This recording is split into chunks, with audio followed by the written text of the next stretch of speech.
बिस्मिल्लाहिर्रहमानिर्रहीम। अस्सलाम वालेकुम स्टूडेंट्स, कैसे हैं आप लोग? ठीक हैं? ऐसे ठीक है। आपकी कोर्स हमारा बिज़नेस लॉ का है। नेक्स्ट हमारा चैप्टर 14 है खालिद महमूद चीमा की बुक का, that is contract of sales of good. Before proceeding further थोड़ा मैं आपको बता दूं कि बेसिकली हम डेली रूटीन में इस कॉन्ट्रैक्ट में एंटर होते हैं। हम चीज़ें बाय एंड सेल करते हैं, मार्केट में रूटीन में हो रहा है, तो इसको हम थोड़ा देखेंगे विद रिस्पेक्ट टू लॉ कि क्या क्या चीज़ें एसेंशियल्स हैं, वही जिस तरह हम पहले करते आ रहे हैं। डिफरेंट हर कॉन्ट्रैक्ट के एसेंशियल्स हैं। अब देखो, सेल्स ऑफ गुड एक्ट है क्या? The law related to sales of good is containing in the sales of goods act 1930 that came into force on 1st July 1930, that contains 66 sections and extend to the whole of Pakistan। यानी पूरे पाकिस्तान में चल रहा है। Total 66 sections हैं। देखो, contract of sales of good is a contract by which the ownership of movable good is transferred from a seller to buyer. देखो, हमने प्लेज की बात की, हमने बेलमेंट की बात की। उसमें क्या होता था? पोजेशन ट्रांसफ़र होता था, ओनरशिप आपके पास ही रहती थी। यहाँ पे आप क्या कर रहे हो? ओनरशिप को ट्रांसफ़र कर रहे हो। यानी आपकी एक चीज़ है, आपने उसको बेच दिया, यानी क्या दूसरे बंदे ने उसकी पोजेशन भी चलेगी और ओनरशिप भी चलेगी है। और न इम्पॉर्टेंट थिंग, मूवेबल गुड्स की बात हो रही है यहाँ पे, ठीक है? जितने भी मूवेबल गुड्स हैं उनकी यहाँ पे हम बात कर रहे हैं। Section 4(1) defines contracts of sales of good act as the contract whereby the seller transfers or agrees to transfer the property in goods to the buyer for a price। अब देखो, हमें पता लगा यहाँ पे दो, एक तो कॉन्ट्रैक्ट है ये, ठीक है, जिसमें एक पार्टी सेलर है, दूसरी कौन सी है? बायर है। अब क्या हो रहा है? ट्रांसफ़र, एग्रीज टू ट्रांसफ़र, यानी उसी टाइम पे भी ट्रांसफ़र हो रही है ओनरशिप, या फ्यूचर में भी हो सकती है। That will be agreement to sell, हम आगे लेटर ऑन डिस्कस करते हैं। ट्रांसफ़र हो रही है, कंसिडरेशन क्या है? प्राइस है। देखो, मैंने अपना मोबाइल किसी को 25,000 में सेल किया, मुझे 25,000 मिल गया, उसको मोबाइल हो गया। उसके लिए कंसिडरेशन क्या है? मोबाइल है। मेरे लिए कंसिडरेशन क्या है? 25,000 एक प्राइस है। मोबाइल क्या है? मूवेबल गुड है। तो ये चीज़ क्या है? देखो, हमें क्लियर हुआ कि कॉन्ट्रैक्ट है वेयर बाय सेलर ट्रांसफर्स और agrees to transfer the property in goods to the buyer for a price. अब देखो, the following are the essentials of a contract of goods. जिस तरह बाकी एसेंशियल्स पढ़े, सबसे पहली चीज़ क्या है? कॉन्ट्रैक्ट। इट्स अ कॉन्ट्रैक्ट, ये कॉन्ट्रैक्ट है।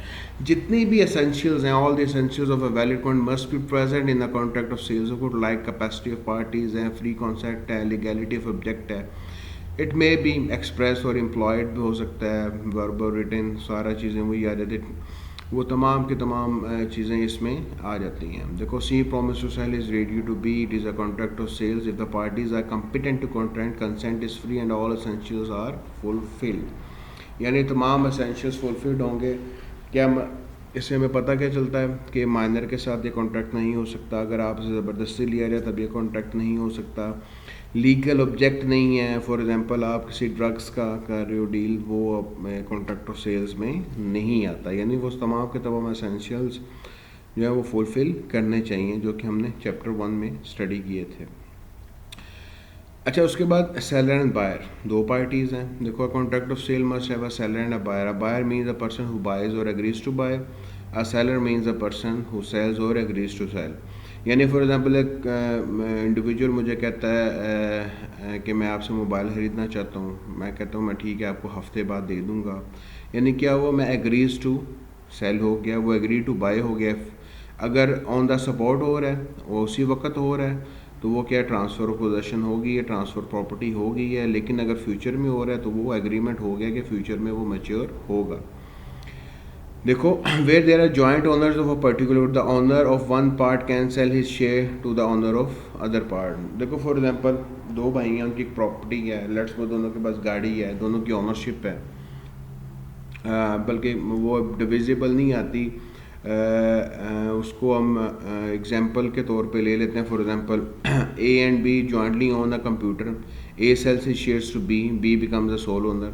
यानी ए बी के पास कंप्यूटर है। फॉर एग्जांपल, 20,000 का कंप्यूटर दोनों ने मिलकर ख़रीदा है, 10,000 डाले थे। एक कहता है कि मैं सेल करना चाहता हूँ, दूसरा बंदा 10,000 में उससे ख़रीद लेता, तो सारा का सारा उसकी ओनरशिप हो जाती है। तो इस तरह से भी आपको contract of sales of good हो सकते हैं। ट्रांसफ़र ऑफ प्रॉपर्टी, देखो transfer of property is an essential. देखो property means ownership. A mere transfer possession of a good can not be termed as sale. जैसे हमने बेलमेंट में बात की कि फॉर एग्जांपल एक बंदा मुझसे मोबाइल लेके जाता है, उसने अपने पास पोजेशन कर ली है, वो यूज़ करता है, इसका ये मतलब नहीं मैंने उसको सेल कर दिया है। उसमें क्या पूरी की पूरी ओनरशिप ट्रांसफ़र होती है। In contract of sale a seller transfer or agrees to transfer property in the goods to the buyer. यानी क्या ओनरशिप ट्रांसफ़र होनी है, सिर्फ पोजेशन की बात नहीं आ रही, फुल फ्लैज ओनरशिप ट्रांसफ़र होगी। देखो a sale is car to be for rupees 4 lakh, the ownership and possession of the car transfer from A to B. Clear. Next देखो goods, it is necessary that the movable goods must be subject matter of the contract of sales.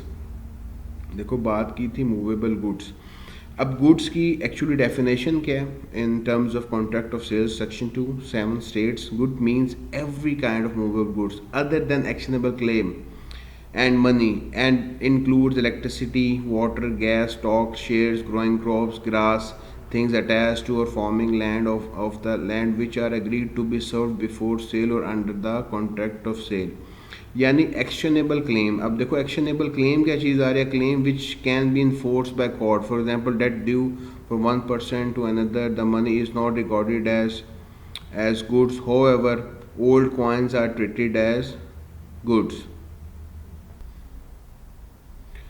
अब देखो यहाँ पे जो है ना, money is not regarded as goods, क्या मतलब 1000 रुपये दे के 1000 का ले रहे हो, वो गुड्स में नहीं आता। फिर इसी तरह एक्शनेबल क्लेम्स आ जाते हैं, जैसे कि चेक्स वगैरह आ जाते हैं, इस तरह की चीज़ें हैं जो कि गुड्स में, जैसे फॉर एग्जांपल प्राइस बॉन्ड्स हैं, वो आपके सेल हो सकते हैं, आप सेल कर सकते हैं उन्हें।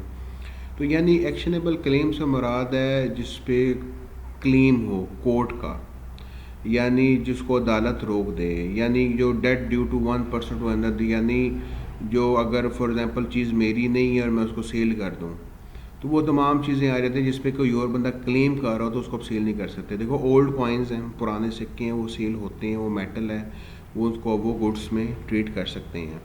तो इसके अलावा देखो एक्शनेबल क्लेम और पैसे ये आपके सिर्फ नहीं आते गुड्स में, बाकी आपके electricity, water, gas, stock, shares, growing crops, फसलें जो हैं आपकी, ग्रास है, थिंग्स अटैच्ड और forming part of the land which are agreed to be severed before sale, दरख्त हैं जिस तरह, वो भी सेल कर सकते हैं। ये सारी चीज़ें आपकी गुड्स में आ जाती हैं। देखो an sale is car to for rupees 3 lakh is a contract of sale because subject matter of contract car is a movable good. Price important thing, consideration जो मैंने पहले बताया, in a contract of a sale must be price.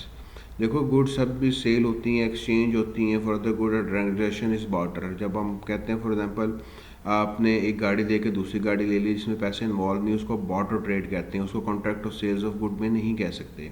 इसके लिए ज़रूरी क्या है, if the goods are sold partly for goods and partly for price, it is a contract of sale. यानी पैसे थोड़े बहुत भी आ जाए, फॉर एग्जांपल आपने एक मोबाइल दिया है 25,000 का, 30,000 का मोबाइल ले लिया और 5,000 कैश ले दी है साथ, तो ये क्या है आपकी कॉन्ट्रैक्ट ऑफ सेल्स में, कि इसमें पार्शली कोई प्राइस मनी इन्वॉल्व है। प्राइस होनी ज़रूरी है इन कॉन्ट्रैक्ट ऑफ सेल्स, बेशक कंप्लीट हो या थोड़ी बहुत भी हो, that will be term at contract of cell.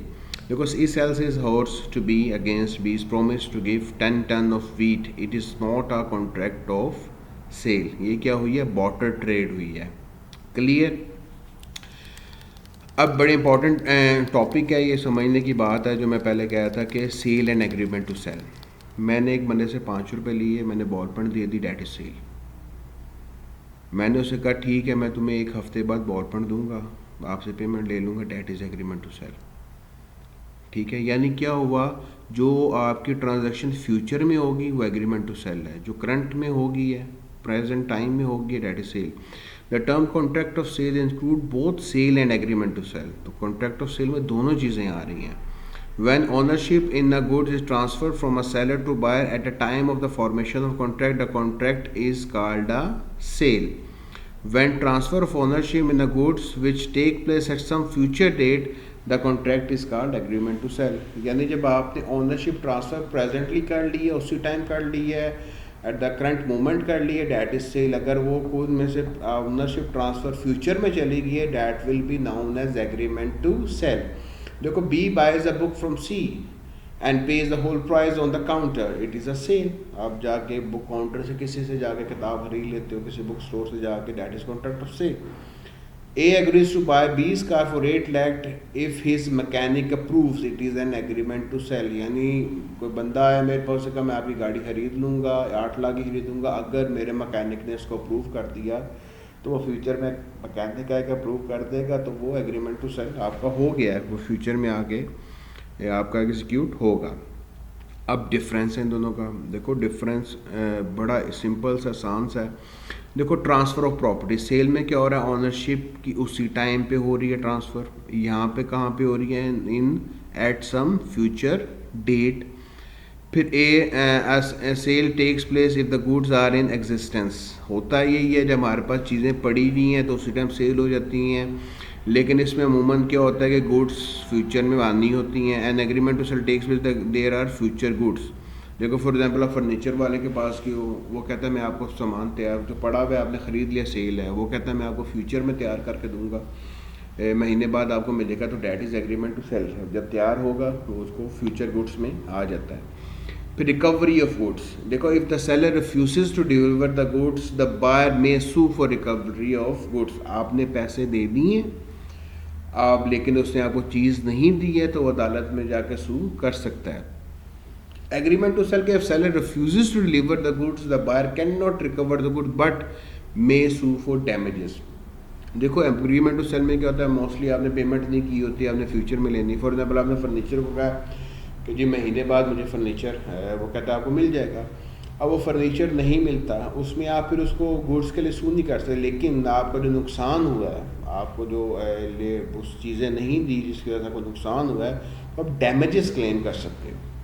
जो मैंने आपसे बात की थी कि वो मोस्टली क्या होता है, मार्केट प्राइस और कॉन्ट्रैक्ट प्राइस का डिफरेंस होता है जो आप क्लेम कर सकते हो। रिस्क ऑफ लॉस, देखो if goods are destroyed the buyer suffer loss even though goods are in possession of seller.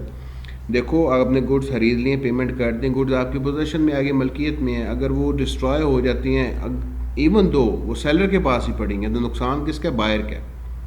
Clear. देखो if goods are destroyed the seller suffer loss even though goods are in the possession of buyer. अगर आपने agreement to cell हुआ है, future में payment होनी है, buyer आपसे सामान ले गया है लेकिन पैसे नहीं दिए, एग्रीमेंट टू सेल है, तो उसमें सफ़र लॉस किसका होगा, सेलर का होगा। क्लियर हुई है बात। Consequence of breach, if buyer fails to pay the price of good the seller can sue for price. अगर बायर ने पैसे नहीं दिए, आप अदालत में जाके सू कर सकते हो, जो रिकवरी कर सकते हो पैसों की। If buyer fails to pay the price the seller can sue for damages. जिस तरह पहले हमने बात की कि आपको चीज़ अगर नहीं मिलती आप डैमेजेस पे सू कर सकता है जो आपका बायर, इसी तरह सेलर भी सिर्फ डैमेजेस पे क्लेम कर सकता है एग्रीमेंट टू सेल में। क्लियर। अब देखो उसके बाद इंसॉल्वेंसी आती है। इंसॉल्वेंसी डिफ़ॉल्टर हो गया, कोर्ट ने डिक्लेयर कर दिया है, जिस तरह हमने सॉरी उससे पहले आता है आपके पास राइट ऑफ फ्री सेल। देखो a seller can not resell the goods even though the goods are in the possession. देखो एक चीज़ बेच दी है मैंने, उसको दोबारा रीसेल नहीं कर सकता, क्योंकि जब तक बेशक मेरे पास पड़ी हुई है लेकिन मैं रीसेल नहीं कर सकता। लेकिन a seller can resell the goods to the new buyer, the new buyer gets a good title of the goods. Agreement to sale में रीसेल हो सकती है, अगर कोई एडवांस वगैरह नहीं है या उस बंदे ने पेमेंट नहीं की तो उस सूरत में रीसेल हो सकती है। फिर इंसॉल्वेंसी क्या, if the buyer become insolvent before payment the official receiver shall have the right over the goods. देखो खुदा ना खास्ता किसी बंदे की डेथ हो गई है, इंसॉल्वेंसी हो गई है, या फॉर एग्जांपल जो बायर है, जो ख़रीदार है, वो इंसॉल्वेंट डिक्लेयर हो गया, तो उसको जो ऑफिशियल आगे बच्चे हैं वो उसका राइट है, वो रिसीव कर सकते हैं। देखो if the buyer become insolvent before payment the official receiver shall have no rights, यानी पेमेंट नहीं हुई एग्रीमेंट टू सेल, तो उसमें ऑफिशियल रिसीवर के पास राइट नहीं है। इसी तरह if seller become insolvent the buyer can recover. अगर सेलर इंसॉल्वेंट हो गया है तो वो आप रिकवर कर सकता है जो ऑफिशियल रिसीवर है। If seller become insolvent the buyer can recover the price from the official receiver. इसमें गुड्स रिकवर नहीं हो सकते, सिर्फ पैसे रिकवर हो सकते हैं जो आपने दिए होंगे। एग्जीक्यूटेड कॉन्ट्रैक्ट है, एग्जीक्यूट हो गया, ख़त्म हो गया। ये कि एग्जीक्यूटरी है, फ्यूचर में जाके एग्जीक्यूट होना है। क्लियर है? यहाँ पे इस लेक्चर को मैं क्लोज़ कर रहा हूँ, तो इंशाल्लाह फर्दर आगे नेक्स्ट हम चैप्टर को मज़ीद डिस्कस करते हैं। थैंक यू सो मच, अपना ख्याल रखिए। कोई भी क्यूरीज हो, you are more than welcome. अल्लाह हाफिज़।